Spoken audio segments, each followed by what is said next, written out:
Hey everyone, it is Evan here from the Trade Risk on Tuesday, June 4th, here with a midweek market recap video. We're going to cover all of the major markets and the current market environment. So we saw a sharp bounce across markets today on Tuesday, right across the board. All of the major indices were up over 2%, Qs up almost 3% on the session, bringing the 5-day change numbers back to mostly green territory. The Q is still suffering a little bit as they got hit pretty hard on Monday, but we did get a nice rebound rally here on Tuesday. We reclaimed some of the 200 period simple moving averages that we recently had broke below, and we even started to reclaim the 10 period SMA in the IWM. If we scroll down a bit and take a look at what sectors led us there, it was mostly materials and semiconductors, followed by industrials, but a pretty good difference between top two and the next two here. And on the downside, we have energy still in the red, technology and utilities all slightly negative to flat over the past 5 days. If we look at some of the major market performers recently, we have gold at the top of the charts. That's been a long time since we've seen GLD up there, but 3.62% over the past 5 days, followed by silver and emerging markets. And on the downside, we have the other side of commodities here. We have natural gas and oil, and followed by number 3 spot being VIX. Now let's jump into the charts here. Let's take a look at what's going on. This is the S&P 500 weekly time frame. So each bar represents 1 week worth of trading, and this is the cash market. So if we zoom in here and just take a look at the weekly candle that is developing right now, we can see we have the potential here for some type of outside reversal week, and that means we simply just kind of probed below last week's lows, we reversed, and then we followed through with a upside rally and green close into last week's range. That's what an outside week could look like. Again, it is only Tuesday, so these gains could be evaporated by Friday. We have to make sure that the bulls can actually hang on to them. But as it stands right now, we are up 1.61% in the S&P 500, and we are right back to that magical 2,800 level for the S&P 500 cash market. This has been an important reference point for the market. We've talked about it at length here across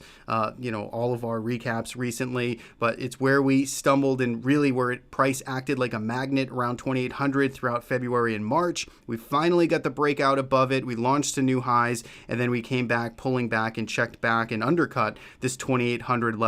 That to me is still a good line in the sand to use here to understand or to determine who's kind of in control on the short to intermediate term basis. The longer we can, first reclaiming 2,800, we closed slightly below it, but if we can get back above 2,800, get some consecutive closes above there, get some weekly finishes above there, that would give us some confidence that we do have buyers stepping back in around these levels, and perhaps the trend to the upside could resume itself, but one step at a time. We're getting back to that retest level now, and we want to see how the market reacts here over the next couple of days and really how it finishes out the week. So looking, otherwise at the weekly chart, we have the MACD, which has still been pulling back towards the zero line, starting to flatten out just a little bit here with this week's action so far. At least the slope isn't just drastically going downward. We are still moving downward, but you could see just a little bit of sideways slope there in the MACD as we come back up and retest that 2,800 level from underneath. Now, if we go down to the daily chart, for the S&P 500, switch over to our other view, and we can look at a couple of other levels we talked about.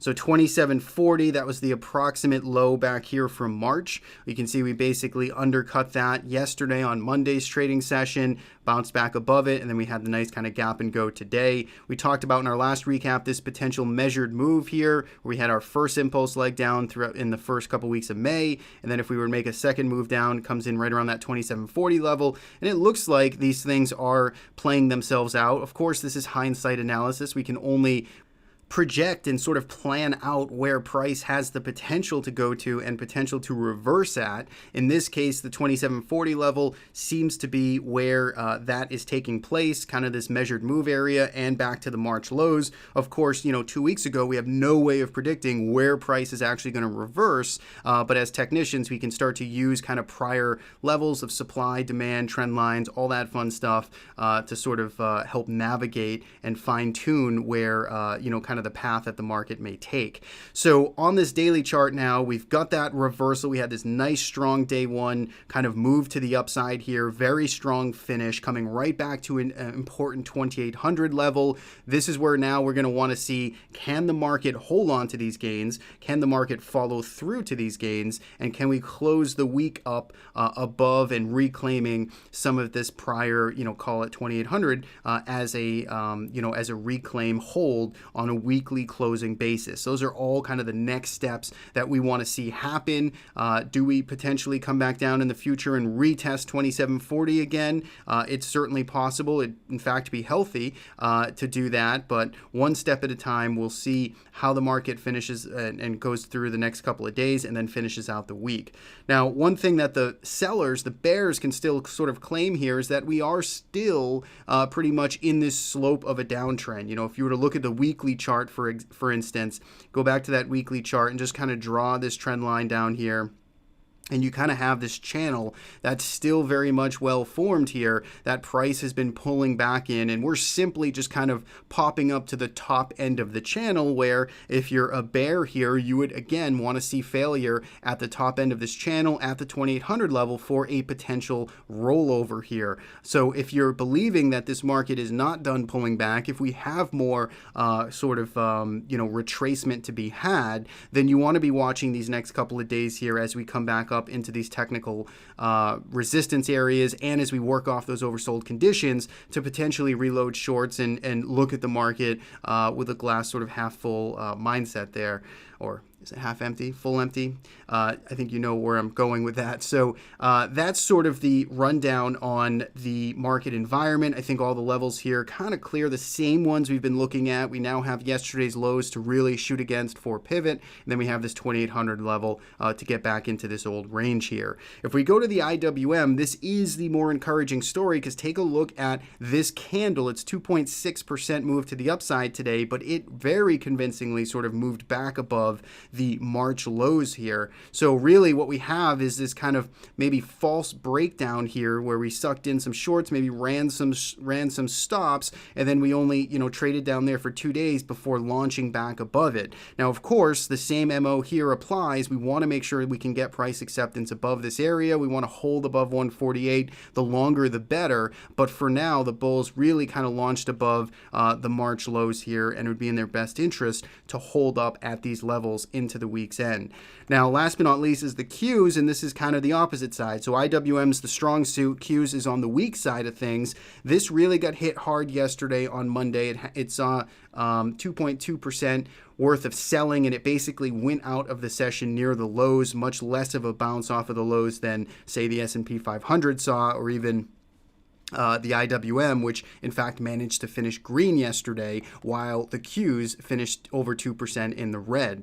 So the Qs here still got their nice snapback today, took out yesterday's highs in fact, but there's still damage here, or there's still very much a clear downtrend that has not yet been broken back to the upside. MACD still in negative territory and just starting to turn up here. So for me, the Qs certainly have more work to do. Got to see this back over 178 in my mind to start reclaiming some important prior horizontal areas of demand, and that's what I'd want to see going forward. So Qs might still enjoy a bounce back up to that 178, but we want to see how it reacts up there, and it is currently the weakest of the bunch. So that is the landscape right now. Some cross currents, but a nice stave here for the bulls. Let's see if they can hold on to it into the week's end. Now, if we look across some other major markets here, we got TLT, which is pulling back a little bit today. it started off strong as equity markets were weak yesterday, so we got continuation higher in TLT. Then it started to pull back today on the rally that we saw in equity markets. Still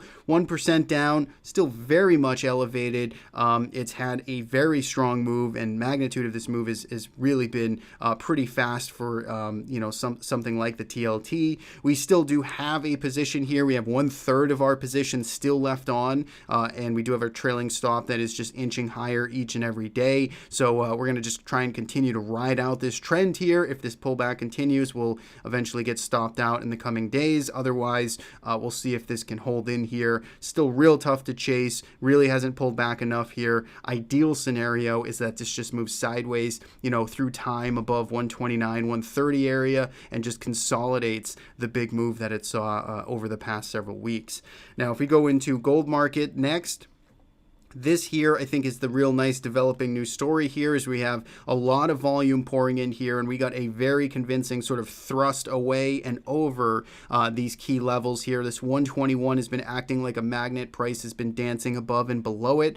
We finally kind of broke that. We broke this trend line, the series of lower highs that have been in place since February, and again, we're doing it with some good volume. So GLD here looking like it wants to just kind of reach escape velocity here and start to trend to the upside. I think if you watch, we published our long-term outlook on markets, our monthly recap of markets. You can see that in our YouTube channel, or go to the Trade Risk blog. We talked about what this looks like even from a bigger picture. So that's something of interest. I think if you're a gold bull here, if you're looking for kind of where this has the potential to go, take a look at that video here. But some great developments in the short term. Tough to chase this, but so far a nice ignition there to the upside. If we look at silver, not as, quite as strong here. I mean, it's certainly getting some increase in volume. It is now breaking above this downtrend line, but really would have loved to see silver just more of a leader versus kind of a follower here. And it can certainly play catch up,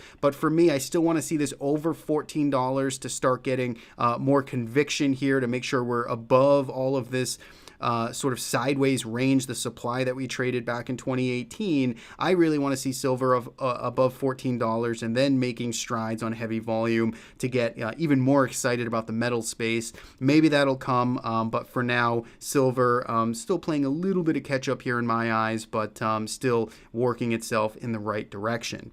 Finally, if we move our attention to energy here, we go to oil. Oil on the week right now is up just slightly here, but it's still very much in kind of pullback mode. It's broken some trend lines. It's broken horizontal levels that have been pretty important, and it's done so on pretty heavy volume and a series of gap downs. So USO is kind of in the penalty box in my book. It is oversold, stretched to the downside. So in the short term, we can easily see some mean reversion here, but it still is a little bit suspect to me for USO until we just have a little more stabilization to be had. Last but not least, we have natural gas, which really is in a real tough spot as well.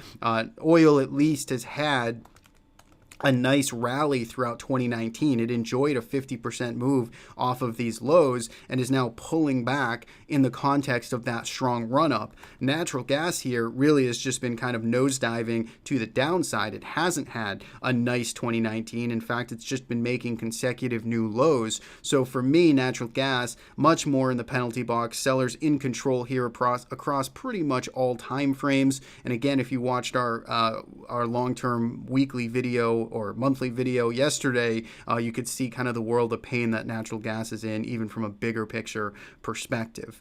So that is the recap. That is our midweek recap for this week. Hopefully you're out there off to a good start, enjoying the bounce that we saw today. Remember, don't get complacent. Remember, risk happens fast. All of those good things that are important to think about on days like this. But as always, thank you so much for tuning in and watching. You can subscribe on our YouTube channel, follow us on the Trade Risk, and we'll see you in the next video update.